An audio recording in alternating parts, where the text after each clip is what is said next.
मैं Divyanka Tripathi Dahiya crime petrol सतर्क women against crime की इस श्रृंखला में आपका स्वागत करती हूँ। धैर्य, समय और उम्मीद से बना हुआ वो बांध है जिसके टूटने का खतरा हमेशा ही बना रहता है। लेकिन जिंदगी में कभी कभी ऐसे मौके आते हैं जब हमारे पास धैर्य के अलावा और कुछ नहीं होता। कुछ ऐसा ही हो रहा था हमारी आज की कहानी में एक पिता के साथ। 20 साल पहले हुए हादसे की सच्चाई जानने के लिए इस पिता ने 20 साल का लंबा इंतजार किया। 20 साल सुनने में ही कितने लंबे लगते हैं। सोचिए, इंसाफ के लिए ये 20 साल, धैर्य के लिए ये 20 साल एक पिता के लिए कितने ज्यादा लंबे रहे होंगे।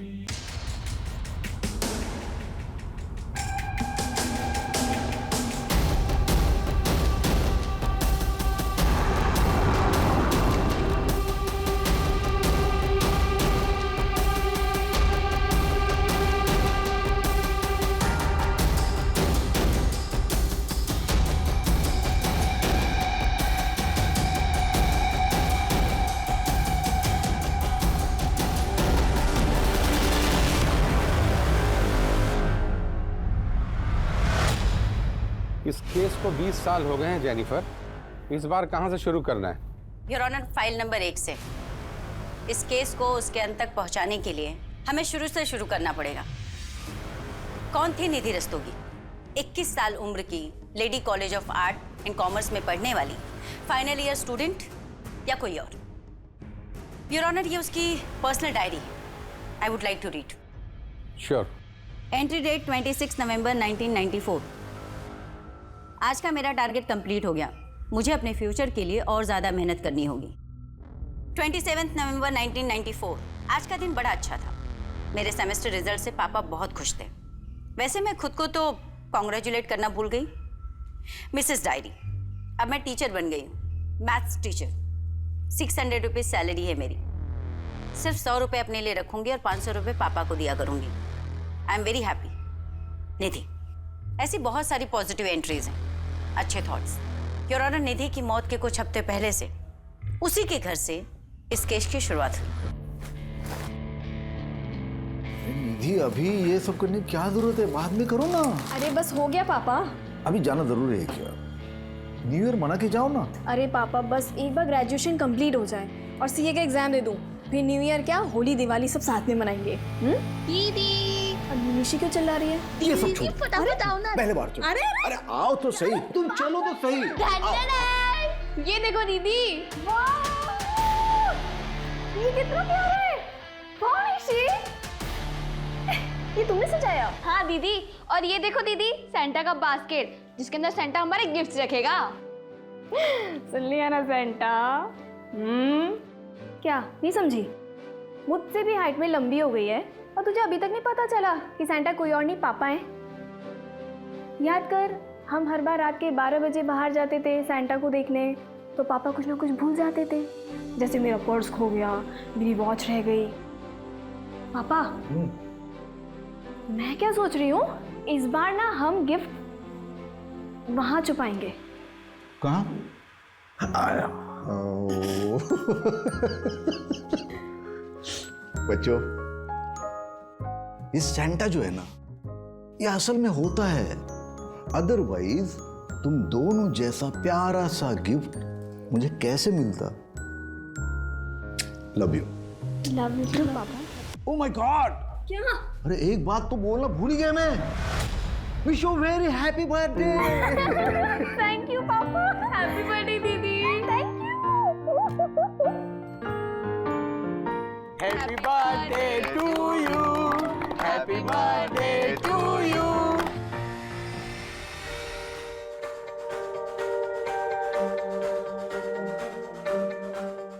निधि की पढ़ाई लिखाई में तो बहुत खर्च होता होगा ना, क्योंकि पंजिम के अच्छे कॉलेज में पढ़ती है ये। मेरा कोई खर्च नहीं होता, उल्टा 600 रुपए हर महीने निधि मुझे बेचती है। 600 रुपया हर महीने? किस बात के? वो क्या है, निधि जिस कॉलेज में पढ़ती है ना, उनका एक स्कूल भी है, तो वहाँ की मैथ्स की जो टीचर है वो 6 महीने के लिए छुट्टी पे गई हुई है। और निधि का मैथ्स तो तुमको पता है, 99 से नीचे कभी लाया नहीं उसने, तो उन स्कूल वालों ने इसे ऑफर दिया ट्यूशन के लिए। अब नेक्स्ट महीने से कराटे भी सिखाएगी, मतलब सैलरी होगी 1000 रुपया महीना। अरे वाह, क्या बात है, ये सुन के तो बहुत खुशी हुई निधि। हाँ, थैंक यू अंकल। वैसे आज अगर भाभी जी जिंदा होती ना तो वो तो मेरे मुंह में मिठाई ठूस ठूस के मेरा शुगर ही हाई कर देती थी। अरे तुम्हारे शुगर को लो करते। आओ वाइन पीते। आओ। हाँ चलो चलो।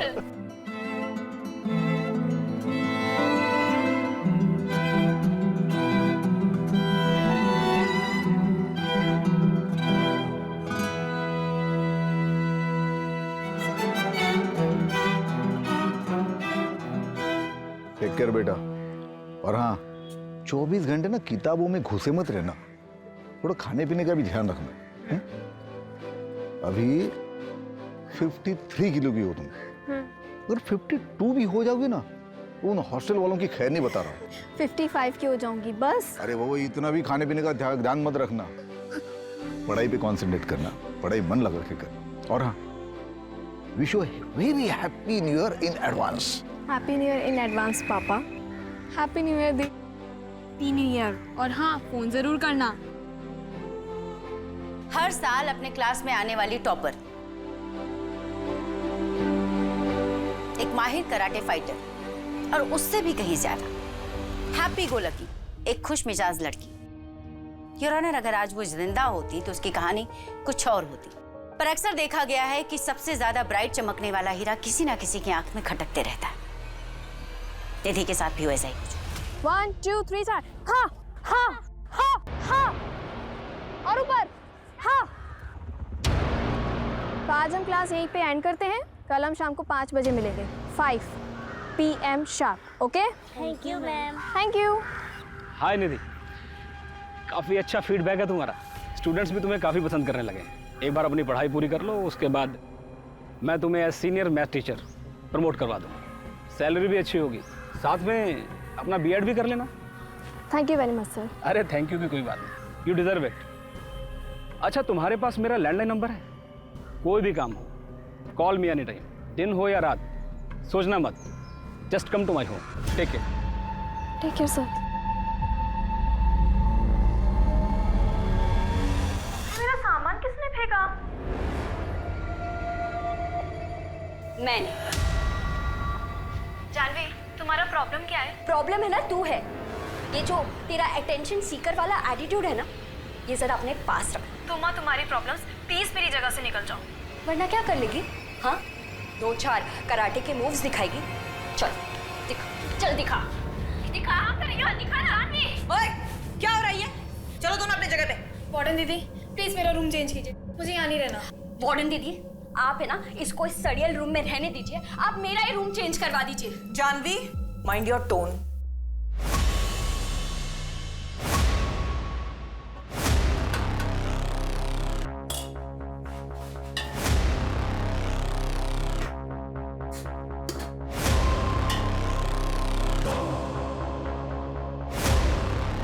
जया, ये जानवी ना मुझे बहुत इरिटेट कर रही है। क्यों इसके मुंह लग रही है? इग्नोर कर, तू बस अपने एग्जाम्स पर ध्यान दे।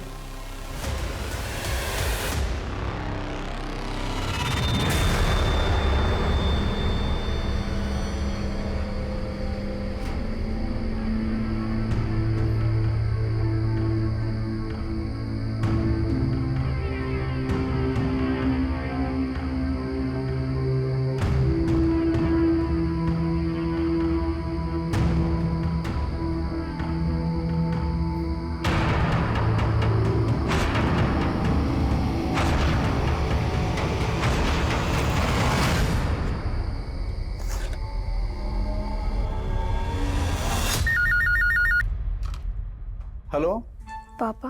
हाँ निधि बेटा, बोलो कैसी हो? बस ठीक हूँ पापा। अरे तुझे पता है निशि ने आज क्या किया?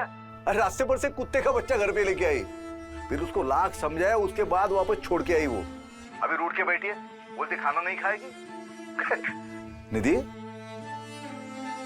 तू पक्का ठीक तो है ना बेटा? हाँ पापा, मैं ठीक हूँ।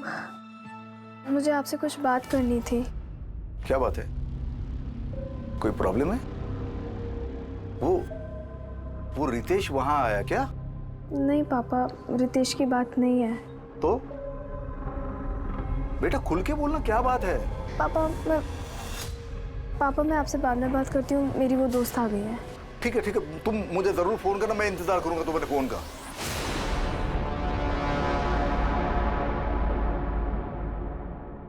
लेकिन निधि का कॉल आया नहीं। अपनी बेटी के साथ हुआ ये फ़ोन कॉल उन दोनों के बीच का आखिरी फ़ोन कॉल था।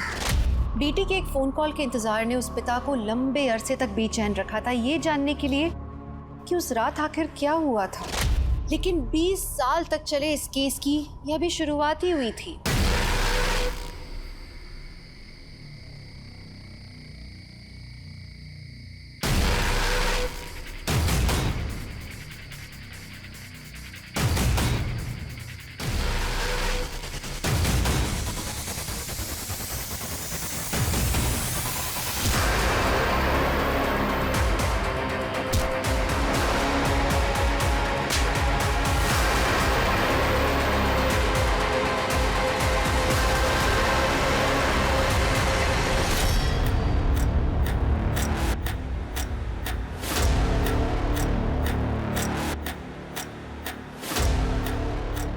सर, फोन आया था, कुछ सामान बिखरा हुआ है और लड़की सुबह से गायब है। सारे हॉस्टल को अच्छे से चेक करो। सर।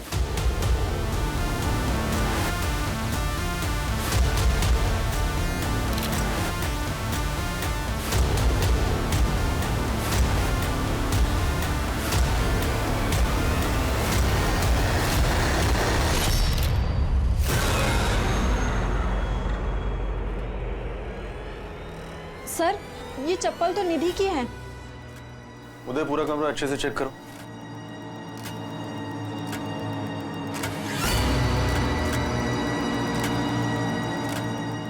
इसमें तो आज की डेट लिखी है, मतलब वो सुबह लापता होने से पहले अपने मैथ्स के सम सॉल्व कर रही थी। हाँ सर, फ्रिज के पास एक पानी की बोतल मिली है और हॉस्टल के बैक साइड पे एक स्लीपर।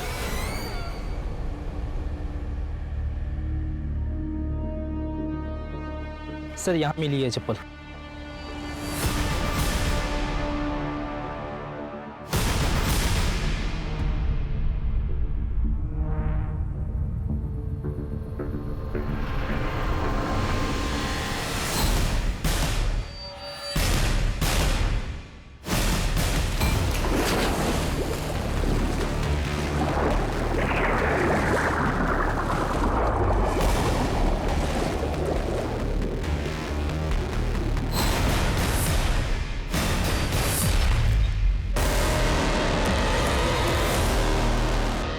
पापा, मैं आपसे बाद में बात करती हूँ, मेरी वो दोस्त आ गई है। निधि, क्या हुआ यार? तू बहुत परेशान लग रही है। नहीं, बस सब ठीक है। क्या बात है? तेरी आंखें क्यों भरी हुई हैं? पता नहीं यार, मुझे मेरी तबीयत कुछ सही नहीं लग रही। सोच रही कुछ दिनों के लिए घर चली जाऊँ। Prosecution witness number 4, Jaya D'Souza, Nidhi की रूममेट और उसकी काफी अच्छी दोस्त। एग्जिबिट नंबर 13, पेज 3, पैरा 5 में दिए हुए उसके स्टेटमेंट के हिसाब से निधि अपनी मौत के 2-3 दिन पहले से काफी अपसेट दिख रही थी। योर ऑनर, हॉस्टल के सारे स्टाफ और स्टूडेंट्स के स्टेटमेंट एग्जिबिट नंबर 13 से एग्जिबिट नंबर 22 के बीच में।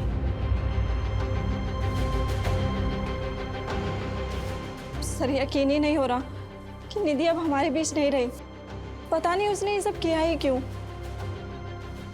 क्या तुम्हें लगता है ये आत्महत्या हो सकती है? सर, उसकी फैमिली में सुसाइड हिस्ट्री रही है। उसकी माँ ने भी सुसाइड किया था। और अगर निधि की लाइफ में कुछ प्रॉब्लम्स रही होगी तो हमें उसके बारे में कुछ नहीं पता। आर यू श्योर ये सुसाइड हो सकता है? सब एक्सीडेंट भी हो सकता है। कुएं के पास का इलाका चिकना है, कई बार मेरा भी पैर फिसल गया। हो सकता है निधि के साथ भी कुछ ऐसा ही हुआ।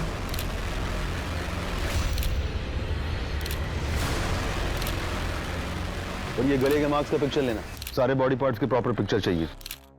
सर, इंस्पेक्टर प्रमोद माथुर है। बहुत बुरा हो नीलिमा जी, बच्चे ने सुसाइड कर लिया। आप कौन? सतीश माथुर, इस इंस्टीट्यूशन का ट्रस्टी। देखिए इंस्पेक्टर, ये जो कुछ भी हुआ है इसे जल्दी से वाइंड अप कीजिए। बच्चे डरे हुए हैं, फालतू का तमाशा हो रहा है। देखिए, हमें शक है ये सुसाइड के अलावा भी कुछ हो सकता है। तहकीकात तो करनी पड़ेगी। ठीक है, जो कुछ भी करना है आधे घंटे में कीजिए और निकलिए यहाँ से। नीलिमा जी, बच्ची के परिवार वालों को फ़ोन कर दीजिए, जो भी मदद हो सके कीजिए, थोड़े बहुत पैसे भी दीजिएगा।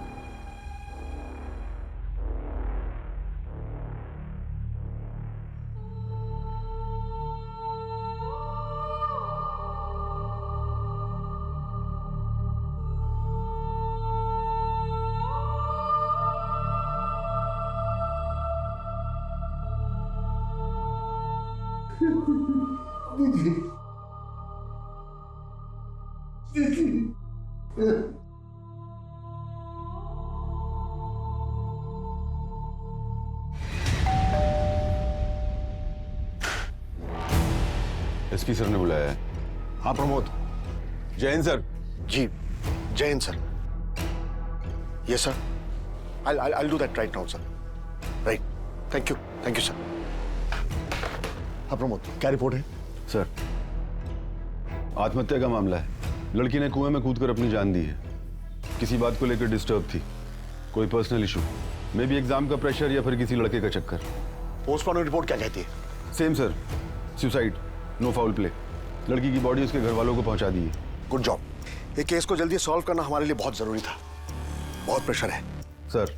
अब एक काम करो, केस को क्लोज करो और कोर्ट का डेट ले लो। सर। लेकिन ये कैसे पॉसिबल है बताइए? It's not possible. सर ये लोग क्या बोल रहे हैं कि मेरी बेटी ने आत्महत्या की? ये पॉसिबल नहीं है। वो तो सीए बनना चाहती थी, उसके हाल ही में मैथ्स की टीचर की जॉब लगी थी, वो बहुत खुश थी। सर वो आत्महत्या क्यों करेगी? देखिए, मैं समझ सकता हूं कि आपके लिए ये मानना काफी मुश्किल है कि अब आपकी बेटी इस दुनिया में नहीं है, लेकिन सच को तो एक्सेप्ट करना ही होगा। सच ये है कि उसने आत्महत्या नहीं की है। जरूर दूसरी कोई बात है जो आप छुपा रहे हैं मुझसे। अब आप एक काम करिए, उस रितेश को जाके उठाइए। वो मेरी बेटी को परेशान करता था। हाय निधि, कैसी चल रही तेरी सीए की तैयारियां? एकदम अच्छे से। तू कैसा है? अंकल कैसे? अरे एकदम बढ़िया। परसों आ रहे तेरे घर। क्यों? मेरे घर क्यों? अरे हमारी शादी की बात करने। रितेश, मुझे अभी किसी से शादी नहीं करनी। इतनी बड़ी हो गई है, अब कब तक सिंगल रहेगी? और ये शादी के बाद पढ़ाई लिखाई में क्या रखा है? मैं क्या बोल रहा हूँ, मेरे घर में कोई नहीं है, आज चले जाओ। क्या बोला? क्या बोला? निधि छोड़, निधि छोड़, तू बहुत बड़ी मिस्टेक कर रही है। निधि छोड़, देख लूंगा तुझे। सर मेरी बेटी निधि मुझे हर बात बताती थी। उसने मुझे रितेश के बारे में भी बताया था। तो मैं रितेश के घर गया, उसके बाप के साथ बात की मैंने, तो उस बात के लिए तो रितेश चुप हो गया था। लेकिन शायद ये बात उसके मन में घर कर गई हो और उसने बदला ले लिया इस बात का। तो आपके कहने का मतलब ये है कि रितेश सुबह सुबह आपकी बेटी के हॉस्टल पहुंचा, जहां पहले से बहुत सारी लड़कियां थी, और उन सबके बीच वो उसको उठाकर नीचे लाया, उसको मारा और कुएं में फेंक दिया, और किसी ने एक आवाज तक नहीं सुनी। कैसी अजीब बातें कर रहे हैं आप। देखिए, अब आप हमें शांत रहने दीजिए और खुद भी थोड़ा शांति महसूस कीजिए। बेटी मरी है आपकी।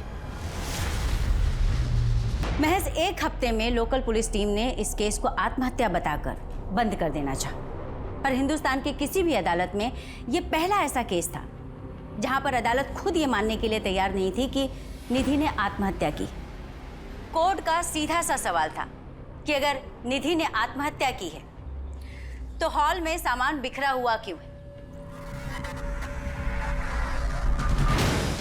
और उसकी बॉडी पर स्ट्रगल के साइन क्यों हैं। उसके बाद कुल मिलाकर पिछले 15 सालों में 6 टीमों ने इस केस की इन्वेस्टिगेशन की, पर उनमें से कोई भी टीम किसी भी नतीजे पर नहीं पहुंची। फिर स्पेशल यूनिट को यह केस 5 साल पहले यानी कि 2010 में सौंप दिया गया, जिसमें मैं और मेरी टीम अपॉइंट हुए।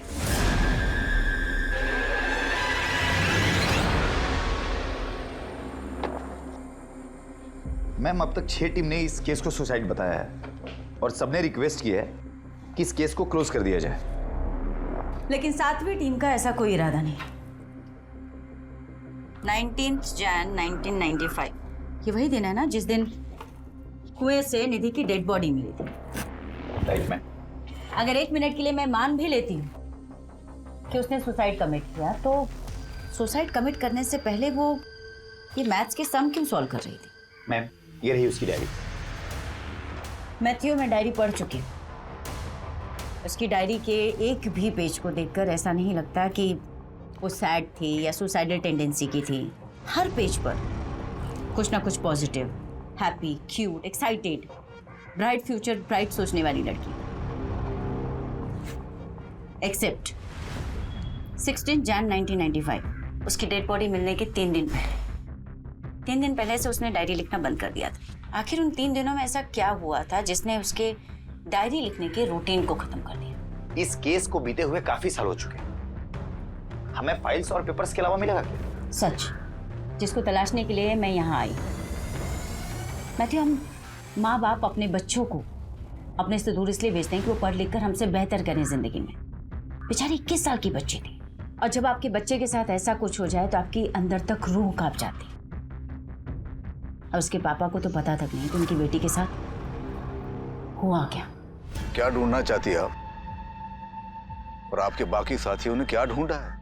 यही ना कि मेरी बेटी का किसी के साथ अफेयर था, वो फिजिकल रिलेशन में थी। हर 2-3 साल के बाद कोई ना कोई आता है और हमारे जख्म कुरेद कर चला जाता है। क्यों? हमने मान लिया ना कि हमारी बेटी ने आत्महत्या की है, हो गया ना, बस अब जाइए यहाँ से। आपने भले मान लिया कि आपकी बेटी निधि ने आत्महत्या की थी, लेकिन हम नहीं मानते। हमें पूरा शक है कि निधि की मौत के 3 दिन पहले उसके साथ जरूर कुछ हुआ था, जिसकी वजह से वो बहुत अपसेट थी, खुश नहीं थी। शायद ऐसा कुछ जो 3 दिन बाद उसकी मौत का कारण बना। देखिए रस्तोगी साहब, मैं आपका दर्द समझ सकती हूँ। हम केस सॉल्व करने के बहुत करीब हैं। अगर आप थोड़ी सी मदद करें, थोड़ी हिम्मत दिखाएं, तो आपकी बेटी को इंसाफ जरूर मिलेगा। रस्तो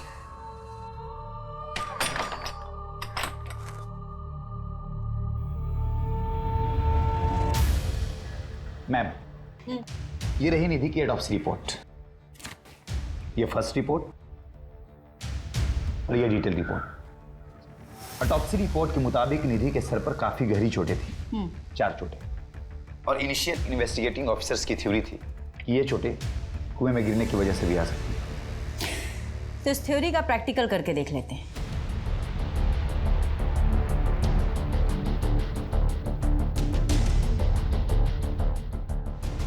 मैनिक्विन लाओ।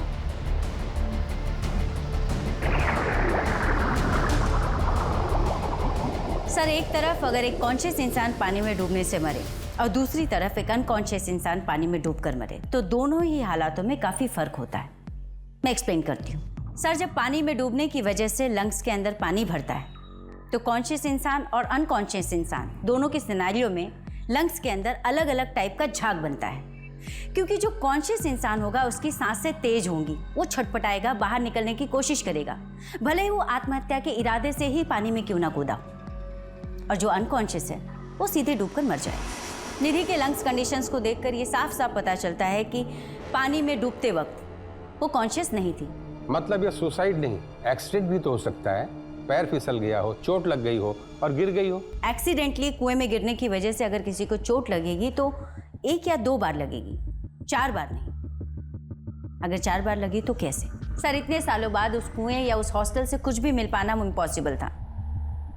इसलिए इस केस को सिर्फ लॉजिकल इन्वेस्टिगेशन के अप्रोच से ही सॉल्व किया जा सकता है। इसलिए मैंने और मेरी टीम ने पुरानी रिपोर्ट्स में दी गई जानकारियों के हिसाब से इस केस को रीइमेजिन करने की कोशिश की।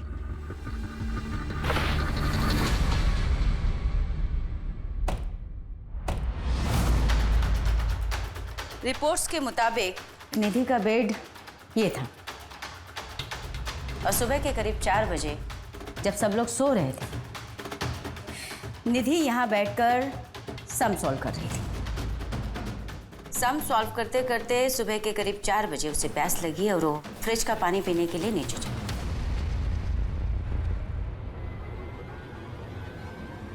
जया के दिए हुए स्टेटमेंट के हिसाब से जया सो रही थी, पर उसने निधि को कमरे से बाहर निकलते हुए देखा। इसका मतलब निधि कमरे से निकलकर पानी पीने के लिए मेस की तरफ गई होगी।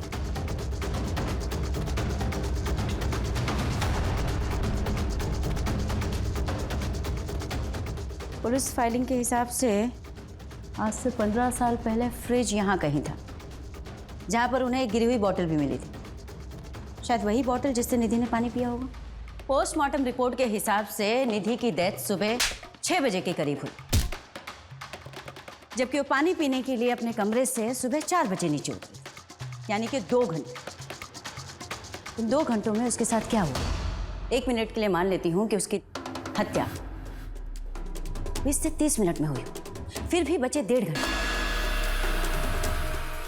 1.5 घंटे निधि कहाँ थी? मैम, रिपोर्ट के मुताबिक नीलिमा इस कमरे में रहा करती थी।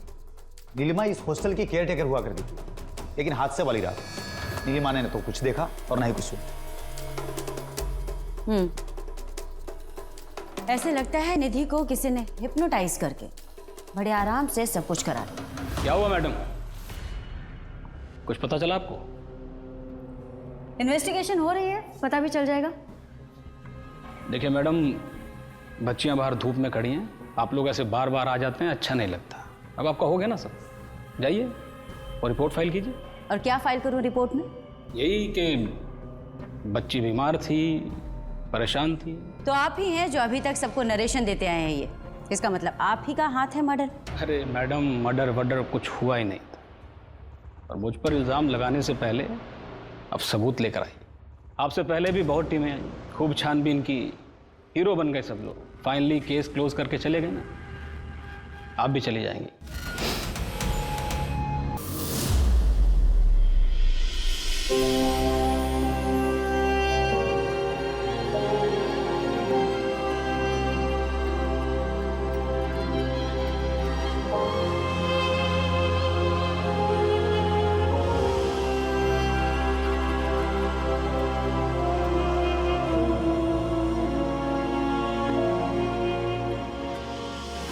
क्राइम सीन की फोटोज तुमने ही खींची थी ना? कुछ अजीब सा लगा था तुम्हें, जिससे हमें ये पता चल सके कि एग्जैक्टली उस रात हुआ क्या था? आपके पास डेड बॉडी के सिर्फ 3 फोटो हैं, मैंने 7 सबमिट किए थे। 7? पर पुलिस फाइल में तो इसका कहीं कोई जिक्र नहीं। लड़के के गले पे नाखून के निशान थे, उसके सिर के पीछे जो चोट लगी थी वो लंबाई में कट था, शायद किसी लकड़ी या ऐसी किसी चीज़ से मारा गया हो। लेकिन कोर्ट में सिर्फ 3 ही फोटो सबमिट हुए। तो बाकी की 4 फोटो तुम्हारे पास हैं? 15 साल हो गए मैडम। उस वक्त हमारा काम सिर्फ रील पे चलता था, रील और कैमरा दोनों तोड़ दिए गए हमारे। किसने तोड़ा? आपकी हर एक टीम को बताया था मैडम। पहली टीम पर ऊपर से बहुत प्रेशर था, शायद कोई पहुंचा हुआ आदमी शामिल था। स्टेटमेंट दोगे? कितनी बार दूं सर? ठीक है मैडम, दे देते हैं, लेकिन होगा क्या? आपके पास भी किसी ऊपर से फ़ोन आएगा और आप भी स्टेटमेंट सबमिट नहीं कर पाओगे। पहुंचा हुआ आदमी? आखिर कौन है ये पहुंचा हुआ आदमी जिसने आज से 15 साल पहले पुलिस रिकॉर्ड, स्टेटमेंट सब कुछ मैनेज कर लिया? जरूर पहले की टीम्स पर इस आदमी का दबाव रहा होगा। कहीं हम पे भी यह दबाव बनाया तो? नहीं मैं थी। अब 15 साल हो चुके, मुझे नहीं लगता कि अब वो कुछ कर पाएगा। पर फिर भी अगर हम पे कोई प्रेशर आया तो? फिर तो और अच्छा, हमें आसानी होगी उसे ट्रैक करने में। मैडम, पिछले 15 सालों में टीवी पर न जाने कितने सारे केसेस सुने, सबको इंसाफ मिला, कुछ नहीं तो अरेस्ट तो हुआ, लेकिन मेरी निधि को आज तक इंसाफ नहीं मिला। सर, माफी चाहती हूँ, आपको अपनी बेटी के इंसाफ पाने के लिए इतना लंबा इंतजार करना पड़ा, बट आई प्रॉमिस कि मैं पूरी ईमानदारी से इन्वेस्टिगेशन करूंगी, एक भी पहलू नहीं छोड़ूंगी। बेटी के खोने का दर्द क्या होता है मैं समझ सकती हूँ, मेरी भी एक 6 साल की बेटी है। सर, मैं जानना चाहती हूँ कि इन 15 सालों के दौरान जो भी टीम इन्वेस्टिगेशन कर रही थी, कभी भी आपको ऐसे महसूस हुआ कि उन पर कोई दबाव डाला जा रहा है, उन्हें प्रेशराइज किया जा रहा है कि वो केस को रफा दफा कर दें?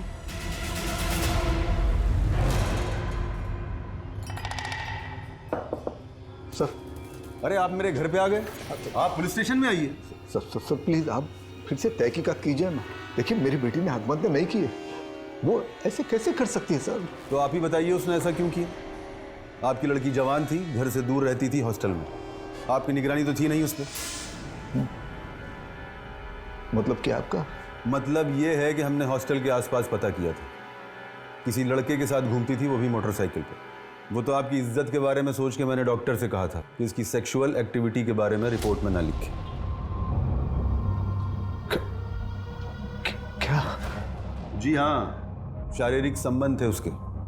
आइंदा मत आना, क्योंकि हम ये केस बंद कर चुके हैं। चलो अब जाओ यहाँ से।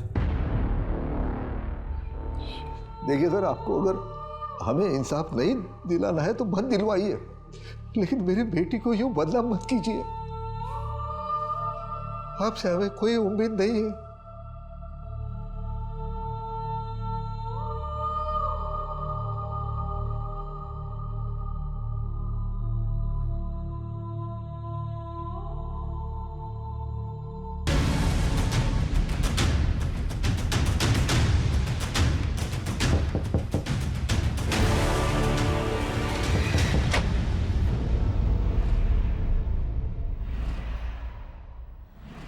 फिर नई टीम, आप भी तहकीकात कर लीजिए, लेकिन होने वाला कुछ नहीं। हमने जो चार्जशीट फाइल की थी वही एक्यूरेट थी मैडम। निधि रस्तोगी केस में काफी मेहनत की है तुमने। Thank you. थैंक यू किस लिए? मैं यही पूछने आई हूँ कि इतनी मेहनत किस लिए की? डेफिनेटली केस सॉल्व करने के लिए तो नहीं की। मैं कुछ समझा नहीं मैडम। प्रमोद, लगता है तुम्हें तुम्हारी भाषा में समझाना पड़ेगा। प्रमोद, ये बात तुम भी जानते हो और मैं भी कि निधि ने आत्महत्या नहीं की थी, बल्कि उसका खून हुआ था। और इस हत्या को आत्महत्या की शक्ल देने के लिए पहले उसके सर पर 4 बार वार किया गया, उसके बाद में उसे कुएं में फेंक दिया गया। तुमने तो उसकी रिपोर्ट तक को मैनिपुलेट किया। अब सच सच बताओ कि ये सब तुमने किसके इशारे पे किया? आज से 15 साल पहले सिस्टम की वीकनेस का फायदा उठाकर तुमने एक बहुत बड़े अपराध पर पर्दा डाला था। मैं उन सबके नाम जानना चाहती हूँ। ये आप क्या कह रही हैं? मैंने ऐसा कुछ नहीं किया। और फिर उस समय तो ये केस सुसाइड लगा था। प्रमोद, निधि का अपने कमरे से निकलकर नीचे मेस रूम तक जाने और उसकी डेथ के टाइमिंग के बीच में 1.5 से 2 घंटे का गैप है। मैं जानना चाहती हूँ कि इस 1.5-2 घंटे के बीच में क्या हुआ था। आत्महत्या करने से पहले लड़की सोच रही होगी कि उसे क्या करना है, कैसे करना है। और वहाँ हॉल में जो सामान बिखरा था वो उसने कुछ किया होगा, कुछ सोचा होगा। भाई उस समय तो सीसीटीवी कैमरे भी नहीं होते थे। अच्छा, तो तुम सिर्फ सीसीटीवी के बिहाफ में इन्वेस्टिगेशन कर। गुड, जल्दी ही मुलाकात होगी अरेस्ट वारंट के साथ।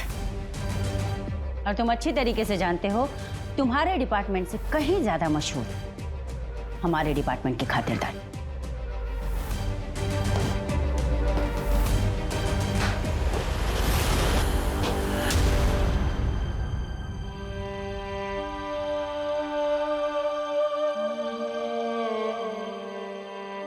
पापा, मैं ना ये सब उंगलियों पे जोड़ जोड़ के ना तंग आ गई हूँ। प्लीज सैंटा को बोलो ना इस बार एक कैलकुलेटर गिफ्ट कर दे। निधि बेटा, ये तुम्हारा कैलकुलेटर। अरे हाँ, इस केस में एक नई ऑफिसर आई है। हाँ, जानता हूँ। कहीं आए कहीं गए, और मैं हर बार उम्मीद लगा लेता हूँ। क्या करूँ बेटा, आगे ही नहीं जा पा रहा हूँ। बस इतना जानना चाहता हूँ कि उस रात को क्या हुआ था। तो मुझे फोन पर क्या बताने वाली थी? पापा,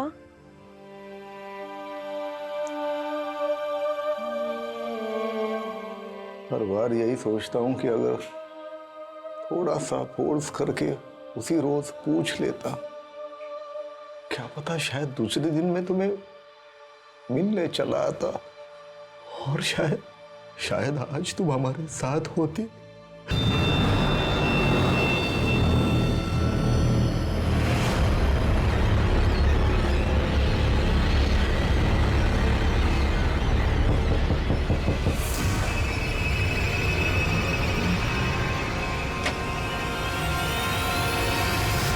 आप यहाँ?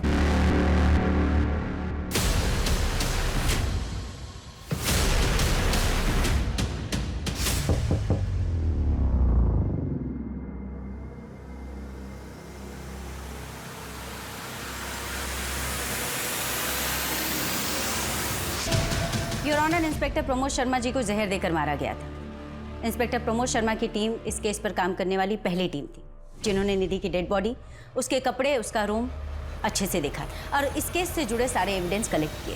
बट अनफॉर्चुनेटली इस केस से जुड़ी बहुत सी इंपॉर्टेंट चीज़ें उन्होंने प्रिजर्व नहीं की, जैसे कि विक्टिम के कपड़े और भी कई सामान। उस मर्डर वेपन तक को नहीं ढूंढा जिससे कि निधि के सर पर 4 बार वार किया गया था। पर कहते हैं योर ऑनर कि बुरा चाहने वाला 100 बुराई क्यों ना करे, किसी की एक अच्छाई उन 100 बुराइयों पर भारी पड़ती। योर ऑनर, ये रहा पीयूष नायक का स्टेटमेंट और उसके खींचे हुए फोटोग्राफ्स। योर ऑनर, पीयूष नायक वो फोटोग्राफर है जिसने क्राइम सीन की फोटोग्राफी की थी। योर ऑनर, वो जो कोई भी बहुत ही पावरफुल और पहुंचा हुआ इंसान, तभी पुलिस इन्वेस्टिगेशन से लेकर एविडेंस डिस्ट्रॉय करवाने तक हर जगह उसका अच्छा खासा इन्फ्लुएंस है। योर ऑनर, मुझे लगता है इंस्पेक्टर प्रमोद शर्मा जी की हत्या में भी उसी का हाथ हो। जानवी जी, हमें पता चला है कि निधि के साथ आपकी बहुत अच्छे से बनती नहीं थी। तो 15-20 सालों बाद आप मेरे पास आ गई। आपको पता है मेरे पिताजी मंत्री हैं, वो भी पिछले 25 सालों से। आप गलत जगह हाथ डाल रही हैं। आई एम सो सॉरी, हमारे प्रोफेशन का हिस्सा है इंक्वायरी करना, सो वी आर हियर। वैसे आपके पिताजी काफ़ी अच्छी पहुंच रखते हैं, पैसे वाले भी हैं आप। अब आप सही समझ रही हैं। आपको कुछ ज़रूरत हो तो बताइए। जी नहीं, थैंक यू। मैडम जी, चाय तो पी के जाइए। नेक्स्ट टाइम पक्का। इसके बाप की कुंडली निकलवाओ। अगर ये लोग इतने ही पहुंचे हुए हैं तो जानवी जरूर इस केस में इन्वॉल्व होगी।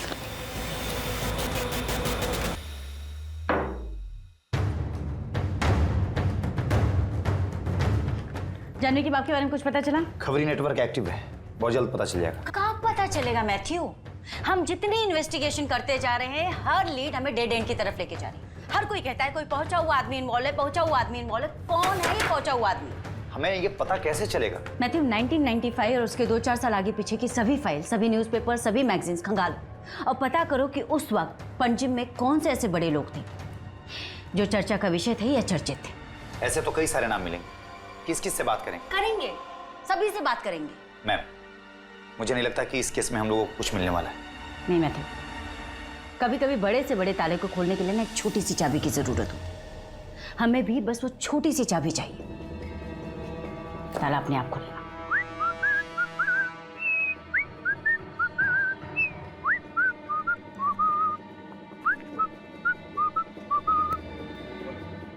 एक्सक्यूज मी दोस्त, पैराग्लाइडिंग करेंगे? पैराग्लाइडिंग नहीं भाई मैम, अपना जेस्की है, स्कूबा डाइव है, सब एकदम पैकेज में करा दूंगा, डिस्काउंटेड। नहीं बता लूँगा। कोई बात नहीं ब्रदर, कोई बात नहीं, एंजॉय एंजॉय।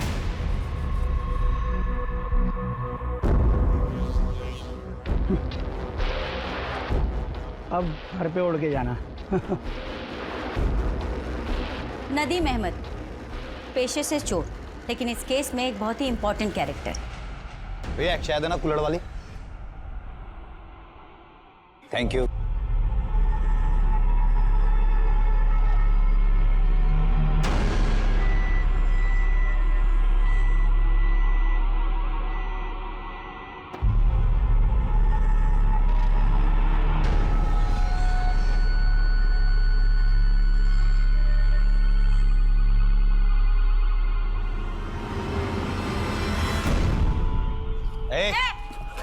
भागता कहाँ है? मैंने कहा था ना, ये चोर नहीं जादूगर है। पर आप लोग हो कौन? Special unit. वो जो टीवी पे बताते हैं वो? गोवा सुर्खियां। आज से करीब 18 साल पहले तूने स्टेटमेंट दिया था कि तू चोरी करने के इरादे से एक गर्ल्स हॉस्टल में गया था और वहां तूने कुछ और देखा। क्या देखा? नदीम अहमद एक चोर, चोर का कैरेक्टर क्वेश्चनेबल है। योर ऑनर, पिछले 20 सालों से जिस केस में कोई जवाब नहीं मिला, वहां पर चीजें क्वेश्चनेबल तो दिख रही हैं। वैसे हमने इस चोर पर आंख बंद करके भरोसा नहीं किया है। नदीम, कहाँ है तुम्हारा बंदा? वो देखो मैडम, आ गया। मैडम ये असलम है, न्यूज़पेपर और दूध बेचने का काम करता था। असलम, जरा बता मैडम को उस सुबह तूने क्या क्या देखा था? गर्ल्स हॉस्टल के अंदर मैम मर्दों का जाना एकदम से मना था। यहाँ तक कि मुझे पैसे देने भी गेट पर ही आते थे। उस रात मैंने देखा कि एक आदमी हॉस्टल के पीछे की तरफ जा रहा था। बहुत अंधेरा था तो ठीक से देख नहीं पाया। मुझे लगा किसी लड़की का किसी लड़के के साथ चक्कर होगा। बाद में मैम मुझे पता चला कि वहाँ कुएं से किसी की लाश मिली थी। मैम ये केस तो कहीं और मुड़ गया है। जानवी के पिता की कुंडली भी हाथ लग गई है और जानवी की माँ की ये दूसरी शादी है। शादी 15 साल पहले हुई थी और ये आदमी जानवी को गोद लिया हुआ था।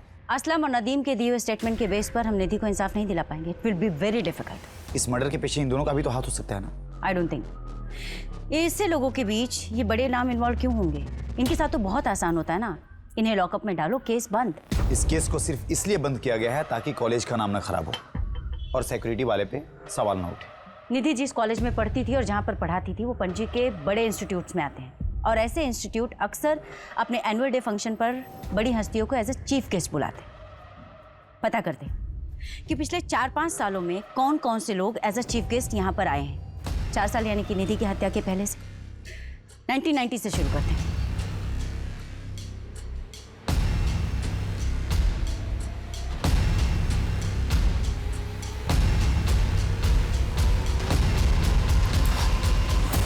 मैम, मैंने सारे फोटोज देखे और इन फोटोज में मुझे कुछ पावरफुल लोग दिखे, लेकिन कनेक्शन कैसे ढूंढेंगे? मैथ्यू, मुझे लगता है ना कि हमें नए सिरे से शुरुआत करनी चाहिए।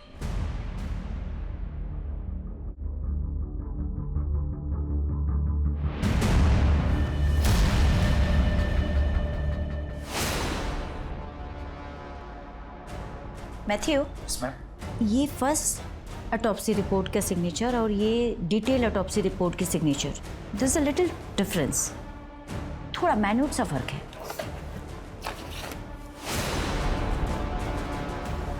आप बिल्कुल सही कह रही है, दोनों सिग्नेचर के फ्लो में थोड़ा फर्क दिख रहा है। लगता है किसी दूसरे ने की है इस सिग्नेचर को। डॉक्टर शिवदर्शन रेड्डी, मैं sir Jennifer Pereira, special unit officer. Nidhi Rastogi case याद होगा आपको? बराबर याद है। 20 साल से वेट कर रहा हूँ, कोई तो आएगा मेरे पास इन्वेस्टिगेशन करते हुए। आजकल जहाँ टेक्नोलॉजी से लेकर सिक्योरिटी तक सब कुछ इतना एडवांस हो चला है, फिर भी कई केसेस में मैनिपुलेशन होता रहता है। तो इमेजिन कीजिए 20 साल पहले क्या कुछ नहीं होता होगा। आपका मतलब है इस केस की पोस्टमार्टम रिपोर्ट के साथ भी मैनिपुलेशन हुआ? रेप, उस बच्ची के साथ रेप हुआ था। तो ये बात ऑटोप्सी में क्यों नहीं लिखी गई? लिखी गई थी, मगर कोई तो था जो ये चाहता था कि रिपोर्ट से ये सब कुछ मिटा दिया जाए। क्या आप हमें उसका नाम बता सकते हैं? जी नहीं, हम पे वो प्रेशर पुलिस टीम के थ्रू डाला जाता था। आपके इन्वेस्टिगेशन ऑफिसर्स इस केस को सुसाइड केस बताकर हमेशा के लिए क्लोज कर देना चाहते थे। क्या आप स्टेटमेंट देंगे? निधि रस्तोगी केस में आप भी इन्वॉल्व थे ना? मैं जानना चाहती हूँ कौन प्रेशराइज करवा रहा था? कौन नहीं करवा रहा था प्रेशराइजमेंट, बस सभी तो लगे हुए थे इस केस को ख़त्म करने में। मुझे भी धमकियाँ मिली, 21 साल की बच्ची थी वो। आपने भी तो प्रेशराइज किया था डॉक्टर रेड्डी को, नहीं? उदय जी, आई कैन अंडरस्टैंड, उस समय आपके पास पावर नहीं थी, पर आज मैं आपको पावर दे रही हूँ, आप रिवॉल्व कर सकते हैं। देखिए, एक एक्स गवर्नमेंट ऑफिसर की स्टेटमेंट बहुत मैटर करती है। अगर आप अपनी स्टेटमेंट दे दें तो एक परिवार को जस्टिस मिल जाएगा। नहीं मिलेगा जस्टिस मैडम, मैंने गिल्ड में रिजाइन दे दिया, लेकिन प्रमोद सर के साथ जो हुआ उसके बाद मुझे अपने और अपने परिवार की सिक्योरिटी के बारे में सोचना था। मैं गारंटी देती हूँ आपकी सिक्योरिटी की। 20 साल से एक बाप वेट कर रहा है जिसे पता ही नहीं कि उसकी बेटी के साथ हुआ क्या था, क्या हुआ था उस रात। अगर आप हिम्मत करेंगे तो इस बाप को जस्टिस मिल जाएगा। सॉरी मैडम, मैं सिर्फ इतना ही बोल सकता हूँ कि जो लोग इस केस में इन्वॉल्व है वो इस केस में जस्टिस नहीं होने देंगे।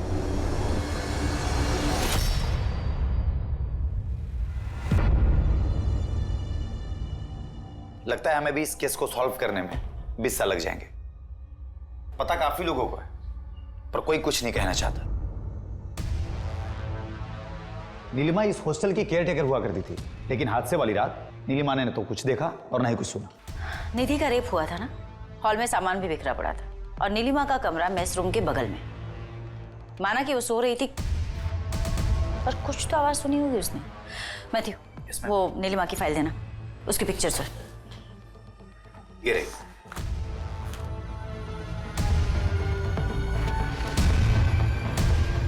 कुछ तो कनेक्शन है। मैम, अगर मैंने स्टेटमेंट दे दिया तो क्या आप मुझे गारंटी देती है कि आप निधि को जस्टिस दिलाएंगे और बैकआउट नहीं करेंगे? एसपी साहब, बेहतर होगा आप इज्जत से खुद ही सब बता दें। वैसे हमने होम मिनिस्ट्री में सारी डिटेल्स भिजवा दी है। हमें पता है कि आप वही ऑफिसर हैं जिन्होंने इन्वेस्टिगेशन टीम पर प्रेशर डाला था। केस को क्लोज करो और कोर्ट का डेट ले लो। सर, नदीम हमें सब कुछ बता चुका है, पूरी थ्योरी रेडी है हमारे पास। और वो पीएसआई ऑफिसर जिन्होंने अर्ली रिटायरमेंट ले ली थी आपके प्रेशर की वजह से। अब आप बताएंगे कि आपने ये सब किसके लिए किया या किसके कहने पर किया? मैं उन्हें मना नहीं कर पाया, गुरु माना है मैंने उन्हें। हर इंसान में गलत भावना होती है, लेकिन हमें उसे काबू में रखना है। जब हमारा ध्यान अच्छी बातों में लगाएंगे तब सब कुछ अच्छा होगा। We have to move forward in our life. पीछे मत देखो, जो हुआ अच्छे के लिए होता है। हर इंसान में अच्छा करने की ताकत होती है। पॉजिटिव एनर्जी में जो ताकत है ना, वो किसी और चीज में नहीं। जब आप सोचते हो आई एम द बेस्ट, आप बेस्ट हो जाते हो। तो से with me, I am the best, I am the best, I am the best, I am the best. Donation पहुंच गई?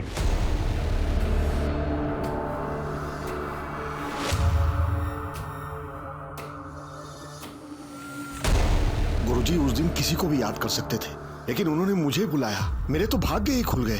मैं उन्हें मना कैसे कर सकता था? 19 जनवरी 1995 निधि ने सुसाइड नहीं किया था, उसका मर्डर हुआ था और रेप भी। तुम्हें तो पता ही होगा क्योंकि तुम वहां थी। अगर तूने अपना मुंह किसी के सामने खोला ना तो तेरी बदन की सारी हड्डियां इतनी बार तोड़ूंगी कि डॉक्टर भी गिनते रह जाएगा। जिंदगी में बहुत कुछ पाना चाहती हो तुम, लक्ष्य होना जरूरी है और तुम वहां तक पहुंचोगी भी, लेकिन तुम्हें वहां तक पहुंचने के लिए मेरी जरूरत पड़ेगी। और जब भी तुम्हें मेरी मदद लगे मेरे घर चले आना, मैं तुम्हारी मदद करूंगा।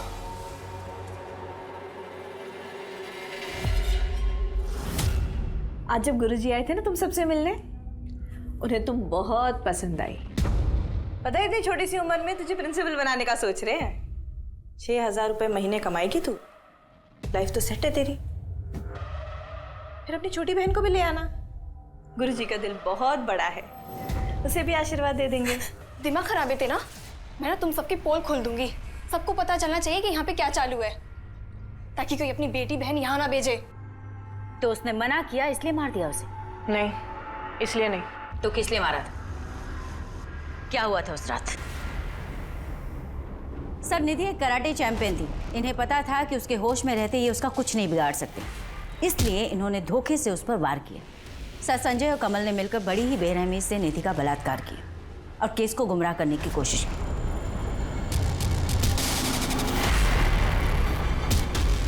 इतना ही नहीं, इस केस से जुड़े सारे एविडेंस डिस्ट्रॉय किए, जिसकी वजह से इस केस को सॉल्व होने में 2 दशक यानी कि पूरे 20 साल लग गए। और इन्हीं लोगों ने इंस्पेक्टर प्रमोद शर्मा को भी जहर देकर मार डाला।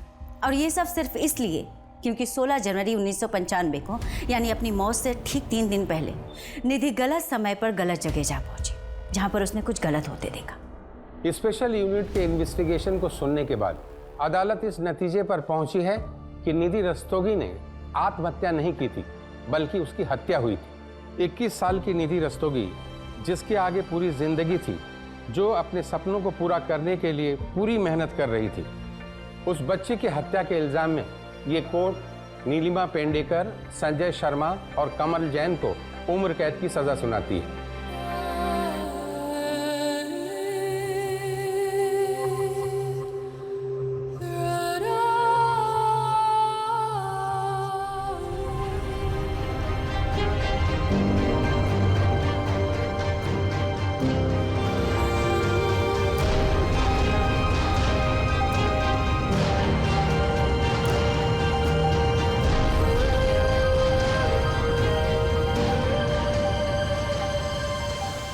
इस केस में justice was delayed but not denied.